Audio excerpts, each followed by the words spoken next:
బ్రహ్మకమల్, అద్భుతమైన పుష్పం. ఆ పుష్పాన్ని చూస్తే చాలు జన్మ ధన్యం. ఇది కదా ఇది వరకు అందుబాటులో లేని ఈ పుష్పం మనకి ఇప్పుడు మట్టుకు అందరికీ అందుబాటులోకి వచ్చింది. అందరము చూడగలుగుతున్నాము, మన కోరికల్ని విన్నవించుకుంటున్నాము.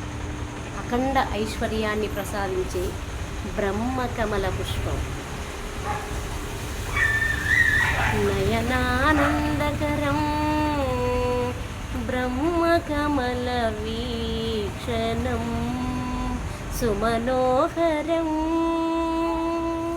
సుమధురం బ్రహ్మకమల పుష్ప వీక్షణం.